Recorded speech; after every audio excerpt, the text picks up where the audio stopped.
أعوذ بالله من الشيطان الرجيم بسم الله الرحمن الرحيم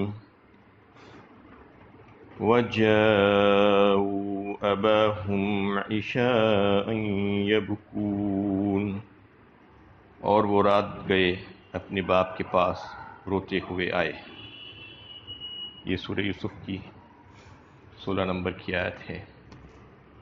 گزشتہ آیتوں سے حضرت یوسف علیہ السلام اور برادران یوسف کے واقعے کا تذکرہ چل رہا ہے۔ اس میں یہ بات سامنے آئی تھی کہ انہوں نے کسی طریقے سے اپنے والد کو راضی کر لیا کہ ہمارے ساتھ یوسف کو ساتھ بھیجیں تاکہ اس کی بھی کچھ تفریح ہو جائے۔ والد ان کی بات کو مانتے ہوئے ان سے وعدہ لے کر حضرت یوسف علیہ السلام کو ساتھ بھیجا کہ جس طریقے سے لے جا رہے ہو ویسے ہی حفاظت کے ساتھ اس کو واپس لانا، لیکن یہ خدشہ بھی ظاہر کیا تھا کہ تم اس سے غافل ہو جاؤ گے اگر تو ہو سکتا ہے کہ کوئی بھیڑیا اس کو آ کر کھا نہ جائے۔ اس پر انہوں نے اطمینان دلاتے ہوئے یوسف علیہ السلام کو لے گئے، لیکن جو کرنا تھا وہ اپنے پلان کے مطابق انہوں نے حضرت یوسف علیہ السلام کو کنویں میں ڈال دیا اور واپس لوٹے۔ رات دیر گئے اپنے باپ کے پاس واپس آئے۔ مطلب یہ ہے کہ وہ کہیں دور نہیں گئے تھے بلکہ قریب ہی میں تھے اور وہاں سے وہ واپس لوٹ گئے۔ یہ کام کر کے اور روتے دھوتے والد کو بتانے کے لیے کہ ہم کتنے غمزدہ ہیں اس واقعے سے۔ قالوا يا أبانا إنا ذهبنا نستبق وتركنا يوسف عند متاعنا فأكله الذئب وما أنت بمؤمن لنا ولو كنا صادقين۔ انہوں نے کہا ابا جان، ہم دوڑ میں ایک دوسرے کا مقابلہ کر رہے تھے کہ یوسف کو اپنے سامان کے پاس چھوڑ دیا تھا کہ بھیڑیے نے اس کو کھا لیا، اور آپ ہماری بات باور کرنے والے نہیں ہیں اگرچہ کہ ہم سچ بول رہے ہیں۔ اس میں انہوں نے جھوٹ موٹ کا ایک قصہ بیان کر دیا والد کے سامنے، یہ کہہ کر کہ جیسا کہ ان کے والد نے خدشے کا اظہار کیا تھا کہ کہیں بھیڑیا کھا جائے گا، تو اسی بات کو لے کر انہوں نے ایک قصہ بنا دیا اور کہا کہ ہم اپنے سامان کے پاس یوسف کو چھوڑ کر گئے، اس دوران بھیڑیے نے آیا اور اس کو کھا لیا، اور ہم یہ جانتے ہیں کہ آپ ہماری بات پر یقین نہیں کریں گے حالانکہ ہم کتنا سچ بول رہے ہیں۔ جھوٹے لوگ ایسا ہی کہتے ہیں، اپنی بات کو سچا کہنے کے لیے بار بار اللہ کی قسمیں کھاتے ہیں اور کہتے ہیں کہ ہم سچے ہیں، ہم سچے ہیں۔ جو سچا ہوتا ہے اس کو بولنے کی ضرورت نہیں پڑتی، اس کا عمل بتاتا ہے کہ وہ سچا ہے۔ وَجَاءُوا عَلَى قَمِيصِهِ بِدَمٍ كَذِبٍ قَالَ بَلْ سَوَّلَتْ لَكُمْ أَنفُسُكُمْ أَمْرًا فَصَبْرٌ جَمِيلٌ وَاللَّهُ الْمُسْتَعَانُ عَلَى مَا تَصِفُونَ۔ اور وہ اس کے کرتے پر جھوٹ موٹ کا خون لگا لائے تھے۔ اس نے باپ نے کہا کہ نہیں، بلکہ تمہارے نفس نے ایک بات کھڑ لی ہے۔ اب میرے لیے صبر جمیل ہے اور جو کچھ تم بیان کرتے ہو اس پر اللہ ہی سے مدد مانگتا ہوں۔ اور اپنی اس کہانی کو رنگ دینے کے لیے، اس کو حقیقت جاننے کی بتانے کے لیے ایسا کیا کہ انہیں ایک بکری کے بچے کو ذبح کیا اور اس کے خون کو حضرت یوسف علیہ السلام کی قمیص پر لگا دیا اور لا کر یہ بتانے لگے کہ اس کو بھیڑیے نے کھا لیا ہے، اس لیے اس کی قمیص پر سب خون لگا ہوا ہے۔ حضرت یعقوب علیہ السلام نبی ہیں اور وہ اپنی فراست سے اس بات کو تو سمجھ سکتے تھے کہ اگر بھیڑیا حملہ کرتا تو پہلے کرتے کو پھاڑتا، اس کے بعد خون لگتا۔ وہاں پر تو کوئی پھٹا ہوا تھا ہی نہیں، صرف خون لگا ہوا تھا۔ انہوں نے یہ بات سن کر کہا کہ یہ جھوٹ ہے اور یہ تمہارے دلوں نے اس بات کو گھڑ لیا ہے، حقیقت سے اس کا کوئی تعلق نہیں ہے۔ کیا کیا جا سکتا ہے کہ واقعہ تو ہو چکا ہے، صبر جمیل ہی کیا جا سکتا ہے، یعنی اس پر صبر ہی کیا جا سکتا ہے اور اس کے علاوہ اور کچھ نہیں۔ جزا و فضا سے کیا فائدہ؟ اس کا مطلب یہ ہے کہ مصیبت کو خوبی کے ساتھ برداشت کرنا اور تکلیف پہنچنے پر اعلیٰ ظرفی کا ثبوت دینا، یہ اصل صبر جمیل ہے۔ ورنہ روتے دھوتے تو ایک وقت ایسا آ ہی جاتا ہے کہ صبر ہی آ جاتا ہے، لیکن صبر اس کو کہتے ہیں جو پہلے ہی مصیبت پڑنے کے وقت یہ بات سمجھ لے کہ یہ میرے رب کا فیصلہ ہے اور اس پر میں راضی ہوں۔ اِنَّ لِلَّهِ وَإِنَّ إِلَيْهِ راجعون۔ بڑے سے بڑے نقصان کے وقت بھی انسان کی زبان سے یہی نکلنا چاہیے کہ یہ سب اللہ کی طرف سے ہے، اللہ تعالیٰ نے مجھ کو عطا فرمایا تھا اور اللہ تعالیٰ نے واپس لے لیا ہے۔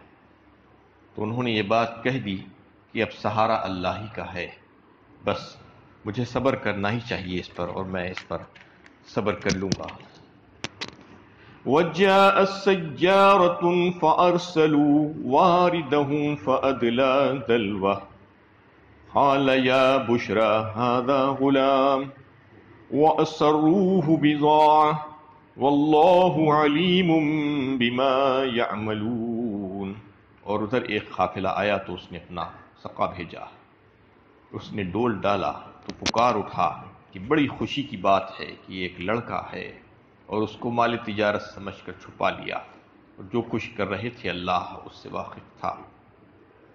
اب دوسری طرف یہ ہوا کہ انہوں نے حضرت یوسف کو جس کنویں میں ڈالا تھا، وہ اس سے اندازہ ہوتا ہے کہ وہ کنواں اس شاہراہ پر واقع تھا جو کنعان سے مصر کی طرف جاتا تھا، کیونکہ اس پر ایک قافلہ آیا اور آ کر رکا اس راستے پر۔ انہوں نے اپنے ایک آدمی کو بھیجا کہ کہیں پر قریب میں اگر کنواں ہو تو وہاں سے پانی لے کر آئے۔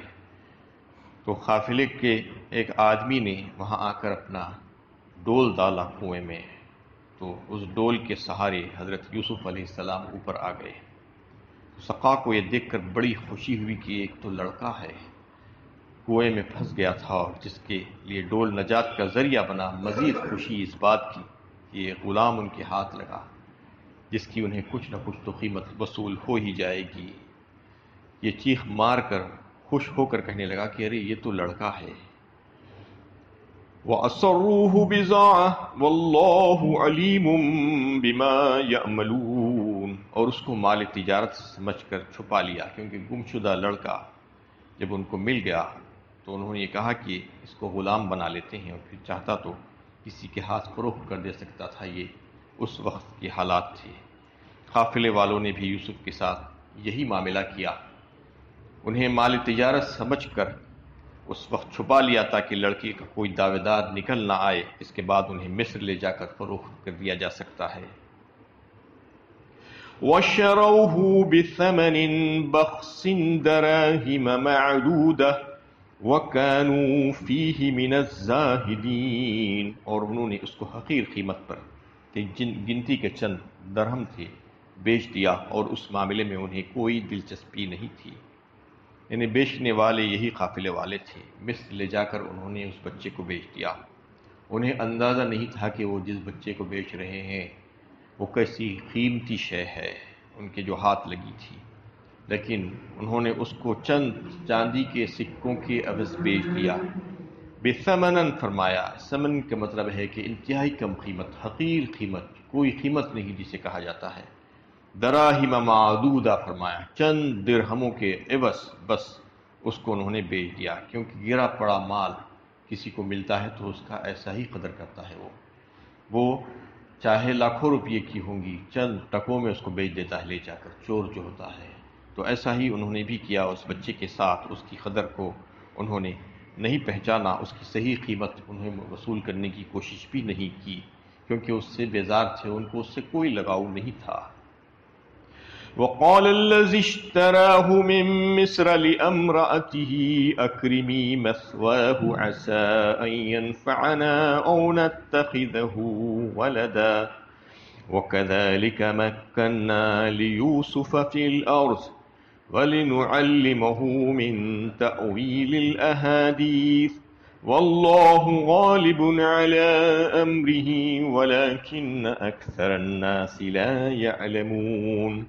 اور مصر کے جس شخص نے اسے خریدا تھا اس نے اپنی بیوی سے کہا اسے قدر و منزلت سے رکھو، عجب نہیں کہ یہ ہمارے لیے مفید ثابت ہو یا ہم اسے بیٹا بنا لیں۔ اس طرح ہم نے یوسف کے قدم اس سرزمین میں جما دیے اور اس کو تاکہ اسے باتوں کی حقیقت معلوم کرنا سکھائیں۔ اللہ اپنا حکم نافذ کر کے رہتا ہے لیکن اکثر لوگ جانتے نہیں ہیں۔ اس آیت میں کئی باتیں آئی ہیں۔ سب سے پہلی بات تو یہ کہ اس کا جو خریدار تھا وہ مصر کا کوئی رہنے والا تھا، اور بتایا جاتا ہے کہ وہ مصر کا کوئی معمولی آدمی نہیں تھا بلکہ بہت بڑا آدمی، رئیس تھا وہاں کا، عزیز مصر۔ اور بتایا جاتا ہے کہ وہ بادشاہ کا بڑا خاص آدمی تھا، وزیر خزانہ یا بادشاہ کے جو ہے محافظ فوج کا افسر اعلیٰ سے کہا جاتا تھا۔ تو اس کے حوالے اللہ تعالیٰ نے حضرت یوسف علیہ السلام کا مقدر کیا۔ سب سے پہلی بات تو یہ وقال الذی اشتراہ من مصر لامرأته اکرمی مثواہ، تو جب اس نے حضرت یوسف علیہ السلام کو خرید لیا تو گھر جا کر اپنی بیوی سے کہا کہ اسے قدر منزلت سے رکھو۔ یعنی مطلب یہ ہے کہ اس نے یہ دیکھ لیا تھا کہ یہ لڑکا کوئی معمولی لڑکا نہیں ہے بلکہ غیر معمولی لڑکا ہے، کہ یہ کسی شریف گھرانے کا لڑکا معلوم ہوتا ہے جو گرفتار ہو کر یہاں پہنچ گیا ہے۔ لڑکا نہایت ہونہار، با اخلاق اور قابل اعتماد ہے، اس لیے اس نے اپنی بیوی سے کہا کہ اس کے ساتھ غلاموں جیسا سلوک نہ کرنا بلکہ اس کو عزت و اکرام کے ساتھ رکھنا۔ یہ حاکم مردم شناس تھا، اس لیے یوسف کی قدر اس نے پہچان لی۔ عَسَىٰ أَن يَنفَعَنَا أَوْ نَتَّخِذَهُ وَلَدًا، اور اپنی بیوی سے یہ بھی کہا کہ عجب نہیں کہ یہ ہمارے لیے مفید ثابت ہو یا ہم اسے بیٹا بنا لیں۔ مطلب یہ تھا کہ شاید وہ لا اولاد تھا، بے اولاد تھا، اس لیے اسے بیٹا بنانے کی بات بھی اس نے کہی اور سوچا کہ بچے کو ہم اچھی طریقے سے پرورش کریں گے تو آئندہ چل کر ہمارے لیے ایک بہترین ایسٹ ثابت ہو سکتا ہے۔ اس کے تعلق سے حضرت عبداللہ ابن مسعود رضی اللہ تعالیٰ عنہ نے فرمایا کہ دنیا میں 3 بڑے عقل مند اور قیافہ شناس لوگ پیدا ہوئے جنہوں نے جس کو لوگ پتھر سمجھ کر پھینک دیا تھا اس کو ہیرے کی طرح جانا اور ہیرا سمجھ کر اس کو رکھا اور اس واقعے میں ہیرا ثابت ہوا۔ ایک تو یہی عزیز مصر جس کو لوگوں نے حقیر سمجھا تھا، انہوں نے اس کو خریدا اور خرید کر اس بات کا اندازہ کر لیا کہ یہ لڑکا غیر معمولی باکمال لڑکا ہے، اس کی قدر کی اور اس کو بہترین انداز میں اس کی پرورش کی۔ دوسرے حضرت شعیب علیہ السلام کی صاحبزادی، جب حضرت موسیٰ علیہ السلام مدین کے کنویں پر جا کر ان لوگوں کی کچھ مدد کی، ان لڑکیوں کی، تو اس لڑکی نے جان لیا کہ یہ شخص بہترین امانت دار شخص ہے اور قوی ہے، اور جا کر اپنے والد سے اس کا تذکرہ کیا، جس کا تذکرہ اللہ تعالیٰ نے سورہ قصص 20ویں پارے میں فرمایا، یا ابت استاجرہ ان خیر من استاجرت القوی الامین، اے ہمارے والد ابو اس کو اپنی ملازمت پر رکھ لیجیے، یا ابت استاجرہ ان خیر من استاجرت القوی الامین، بہترین ملازم تو وہ ہے جو قوی بھی ہو اور امانت دار بھی ہو۔ یہ خوبیاں انہوں نے اس میں دیکھی تھی اور اپنے والد سے تذکرہ کیا۔ انی لما انزلت علی من خیر فقیر، اس وقت موسیٰ علیہ السلام نے کہا تھا کہ جب وہ مصر سے مدین پہ گئے تو بالکل بیار و مددگار، خالی ہاتھ، ان کے ہاتھ میں کچھ نہیں تھا، ان کی ضروریات زندگی بھی ان کے پاس نہیں تھی، تو بس اللہ کی طرف نظر کر کے یہ کہہ رہے تھے ربی لما انزلت علی من خیر فقیر، آپ جو کچھ بھی میرے طرف نازل کریں گے میں اس کا محتاج ہوں۔ تو اس طریقے سے ان کو سہارا وہاں پر ملا حضرت شعیب علیہ السلام کے پاس، ان کی بیٹی نے ان کو پہچانا، اس کی قدر کی، اور یہ دوسرا انسان تھا جنہوں نے انسانوں کی قدر کی دنیا میں۔ اور یہ 2 باتیں اس میں جو بتائی گئی کہ ملازم کیسا ہونا چاہیے، قوی اور امانت دار۔ قوی سے مراد اس کی تعلیم، اس کی تربیت اور اس کا تجربہ اس کی صلاحیت، جس کام کے لیے اس کو رکھا جا رہا ہے وہ اس کے پاس صلاحیت ہونی چاہیے، اور دوسری بڑی خوبی اس کی یہ ہے کہ وہ قابل اعتماد ہونا چاہیے۔ یہ دو خوبیوں کو دیکھنا چاہیے۔ قرآن جو ہے اس سلسلے میں رہنمائی کرتا ہے لوگوں کی کہ کسی کو ملازم رکھنے سے پہلے دو خوبیوں کو دیکھ لے۔ عام طور پر آج کل جو ہوتا ہے کہ پہلی خوبی کو تو دیکھا جاتا ہے، اس کی صلاحیت دیکھی جاتی ہے، تجربہ دیکھا جاتا ہے، لیکن وہ واقعی میں قابل اعتماد، قابل بھروسہ ہے، امانت دار ہے یا نہیں ہے، یہی دیکھا جاتا، بس ایسے ہی رکھ لیا جاتا ہے۔ اس کی وجہ سے آج مشاہدے میں یہ بات آتی ہے کہ کیسے کیسے جو ہے چیزیں ہوتی ہیں دنیا میں، کہ جو بددیانت اور خائن ہوتا ہے وہ ملازم اپنے مالک کو کبھی بھی نقصان پہنچا سکتا ہے، دھوکہ دے سکتا ہے۔ ایسے کئی ایک واقعات دنیا میں سامنے آتے ہیں کہ وہ تباہ و برباد کر دیتا ہے مالک کے کام کو اور اس کی جائیداد کو اور اس کے مال کو، وہ چھوٹے سے چھوٹا آدمی ہو یا بڑے سے بڑا آدمی ہو، چوکیدار سے لے کر صدر مملکت تک۔ چور اور خائن اور بددیانت قسم کے لوگ جو آج آ رہے ہیں، ہمیں نظر آ رہے ہیں، اس کی وجہ سے کس قدر تباہی آ رہی ہے قرآن اصول پر عمل نہ کرنے کی وجہ سے۔ اگر اس قرآن اصول پر عمل کیا جائے گا تو یہ ساری تکلیفوں سے انسان اپنے آپ کو محفوظ کر سکتا ہے۔ یہ دوسرا انسان تھا حضرت شعیب علیہ السلام کی بیٹی، جنہوں نے قدر پہچانی ایک بہترین انسان کی۔ اس وقت وہ جو ہے اس کی ضرورت محسوس کر رہے تھے کہ ان کو کوئی جو ہے سہارا نہیں تھا۔ اور تیسرا جو ہے حضرت ابو بکر صدیق رضی اللہ تعالی عنہ، خلیفۃ الرسول، انہوں نے اپنی زندگی ہی میں یہ بات جان لی تھی کہ میرے بعد اگر کوئی خلیفہ بن سکتا ہے تو وہ حضرت عمر رضی اللہ تعالی عنہ ہے۔ تو صدیق اکبر نے اپنی زندگی ہی میں ان کو منتخب فرما لیا کہ میرے بعد خلیفہ حضرت عمر ہوں گے۔ تو یہ جو ہے قیافہ شناسی اور عقل مندی کا تقاضا تھا کہ ان لوگوں نے لوگوں کو پہچان لیا، وہ ان ہیروں کو پہچان لیا تھا۔ تو اس میں یہ بتایا جا رہا ہے کہ عزیز مصر نے بھی حضرت یوسف علیہ السلام کی قدر پہچانی اور ان کو اچھی اور بہترین انداز میں ان کو اپنے گھر میں سہارا دیا۔ وَكَذَلِكَ مَكَّنَّا لِيُوسُفَ فِي الْأَرْضِ، اس طرح ہم نے یوسف کے قدم اس سرزمین مصر پر جما دیے۔ اللہ تعالیٰ کی کرنی کہ مقدرات اللہ تعالیٰ طے کرتے ہیں کہ کہاں سے کہاں پہنچایا۔ لوگوں نے تو ان کو مارنا چاہا تھا، لیکن اللہ تعالیٰ نے ان کو پہلی کامیابی کی سیڑھی پر چڑھا کر لے جا کر مصر منتقل کر دیا۔ وَلِنُعَلِّمَهُ مِن تَأْوِيلِ الْأَحَادِيثِ، اور تاکہ اسے باتوں کی حقیقت معلوم کرنا سکھائیں، یعنی تہ تک جانا سکھا دیں، اس کو باتوں کی، خوابوں کی تعبیر دینا سکھا دیں۔ کہ اللہ تعالیٰ کا یہ منصوبہ تھا کہ یوسف کو مصر کا فرمان روا بنایا جائے۔ اس مقصد کے لیے ضروری تھا کہ انہیں مصر کی متمدن زندگی کا تجربہ ہو۔ اللہ تعالیٰ نے ایسے اسباب پیدا کیے کہ مصر کے ان کے قدم جم گئے اور ایک حاکم کے گھر میں ان کو رکھا تاکہ ان کو بہترین تجربہ حاصل ہو جائے حکومت کا۔ یہ اللہ تعالیٰ کی کرنی تھی۔ یوسف کو ابتلاؤں سے گزارنے میں اللہ تعالیٰ کی مصلحت یہ تھی کہ ان میں وہ ملکہ پیدا ہو جو باتوں کی تہ تک پہنچنے اور ان کی اصل حقیقت کو جاننے کے لیے ضروری ہے۔ حالات کے تھپیڑوں میں انسان کو گہرائی میں جانے کے لیے مجبور کر دیتے ہیں۔ حالات جب خراب ہوتے ہیں تو انسان اتھل پتھل کرتا ہے، بھاگ دوڑ کرتا ہے اور گہرائی میں چلے جاتا ہے۔ تو وہ گہرائی میں جاتا ہے تو پھر کامیابی اس کے ہاتھ آتی ہے۔ جیسا کہ کوئی موتیوں کو چننے کے لیے سمندر میں جاتا ہے، اگر وہ سطح سمندر پر اس کو چننے کی کوشش کرے، ڈھونڈنے کی، تو نہیں ملتے، اس کو نیچے جانا پڑتا ہے تو اس کا دامن موتیوں سے بھر جاتا ہے۔ ایسا ہی اللہ تعالیٰ نے یوسف علیہ السلام کو آزمائشوں میں ڈال کر، اس کی بھٹی میں پکا کر ان کو اس قدر مضبوط کر دیا اور سارے زمانے کے دنیا کی حالات ان کے سامنے رکھ دیے اور ایک حاکم کے گھر میں ان کی پرورش کی تاکہ وہ حکومت کے ہنر اور گر سیکھ سکیں۔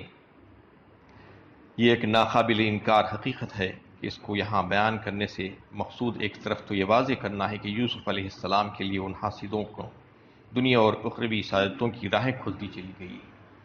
یعنی لوگوں نے تو ان کے لیے بہت برا چاہا تھا، لیکن اللہ تعالیٰ نے انہی کے ذریعے سے اس کو جو ہے تبدیل کر دیا اور کامیابی میں تبدیل کر دیا اور اخروی سعادتیں بھی ان کو ملنے لگی۔ اور دوسری طرف یہ اشارہ ہے کہ نبی صلی اللہ علیہ وسلم کو اس میں تسلی اور دلاسا دیا جا رہا ہے کہ یہ واقعات جو حالات جو پیش آئے تھے یہ کوئی حادثاتی نہیں تھے، بلکہ یہ اللہ تعالیٰ کی طرف سے جو ہے مقرر کردہ تھے۔ اللہ تعالیٰ کی نے جو تقدیر الہی جو مقرر کر کے رکھی ہے، جو مستحکم تدبیریں اللہ تعالیٰ کی طرف سے ہوتی رہتی ہیں، وہ تدبیروں کا ایک حصہ ہے، اور اگر ہم چاہتے تو ہم ان کو روک سکتے تھے۔ ہمارے پاس یہ قدرت تھی، ہم کو یہ علم بھی تھا، ایسا ہی جو ہے ہم نے ان کو چھوڑ کر رکھا، ان کو مہلت دی۔ بالکل اسی طریقے سے سرداران قریش اور مکے کے لوگ آپ کو ستا رہے ہیں، ایذائیں پہنچا رہے ہیں، ہم انہیں روک دے سکتے ہیں لیکن ہم انہیں نہیں روک رہے ہیں مصلحت کے تحت۔ جیسا کہ برادران یوسف کو موقع اور مہلت دی گئی تھی، اسی طریقے سے ان لوگوں کو بھی موقع اور مہلت دی جا رہی ہے۔ برادران یوسف کا کیا حال کیا ہم نے، یوسف کو جو ہے حکومت اور سلطنت سے نوازا، اور ایک دن ایسا آیا کہ وہ عاجز اور بے بس ہو کے ان کے بھائی ان کے دربار میں کھڑے ہوئے تھے، ان کے رحم و کرم کی بھیک مانگ رہے تھے۔ بالکل ایسا ہی ہوگا آپ کے ساتھ بھی کہ یہ لوگ آج آپ کو جو ستا رہے ہیں، تکلیفیں دے رہے ہیں، آپ کے یعنی جنبش لب کی جو ہے منتظر ہوں گے، اور آپ کی آبرو کے اشارے کے منتظر ہوں گے، آپ کے سے رحم کی بھیک مانگ رہے ہوں گے۔ بالکل ایسا ہی واقعہ پیش آیا فتح مکہ کے موقع پر۔ وہ سب کے سب جو دشمنان اسلام اور باغی تھے وہ آپ کے سامنے کھڑے ہوئے تھے، آپ سے رحم کی بھیک مانگ رہے تھے۔ تو اس میں اللہ تعالیٰ نے آپ صلی اللہ علیہ وسلم کی تسلی فرمائی ہے، واللہ غالب علی امری، اور اللہ اپنا حکم نافذ کرتے رہتا ہے۔ یعنی اللہ تعالیٰ جو چاہتے ہیں، فعال لما یرید فرمایا اللہ تعالیٰ نے، اللہ تعالیٰ جو چاہتے ہیں وہ ہو کر رہتا ہے، اور یعنی اسباب بنتے جاتے ہیں اللہ تعالیٰ کے فیصلوں کے مطابق۔ یہ ایک حدیث میں اللہ کے نبی صلی اللہ علیہ وسلم نے فرمایا کہ جب اللہ تعالیٰ کسی کام کرنے کا فیصلہ فرماتے ہیں تو اسباب خود بخود جڑ جاتے ہیں، اور جب کسی کام کو جو ہے خراب کر دینا ہوتا ہے، وہ نہیں ہونا ہے، تو پھر وہ اسباب جو جڑے ہوئے نظر آتے ہیں وہی اسباب ٹوٹ کر بکھر جاتے ہیں، منتشر ہو جاتے ہیں۔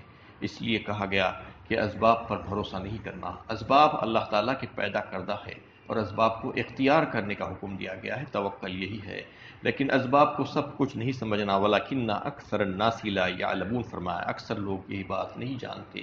یعنی نظر مسبب الاسباب کی طرف ہونا چاہیے، قادر مطلق کی طرف ہماری نظر ہونا چاہیے، اسباب کو اختیار کرتے ہوئے بھی ہم یہ نہیں سمجھنا کہ یہی سب کچھ ہے۔ لوگ ایسا نہیں سمجھتے، لوگ یہ سمجھتے ہیں کہ بس اسباب جو سامنے ہیں تو بس وہی کام آئیں گے، لیکن ایسا نہیں ہے، اسباب نہیں ہوتے ہیں۔ جیسا کہ اس واقعے میں بتایا گیا، کچھ بھی اسباب نہیں تھے۔ یوسف علیہ السلام کو لوگوں نے کہاں پھینکا تھا، اور اللہ تعالیٰ نے ان کو کہاں پہنچا دیا۔ اسباب تو اللہ تعالیٰ پیدا فرماتے ہیں، اس کو اختیار کرنے کا بھی حکم دیتے ہیں، لیکن اسباب کے بجائے مسبب الاسباب اور قادر مطلق پر ہماری نظر ہونا چاہیے۔ یہ صحیح طرز عمل ہے۔ اللہ تعالیٰ سے دعا ہے کہ اللہ تعالیٰ صحیح علم و عمل کی توفیق عطا فرمائے۔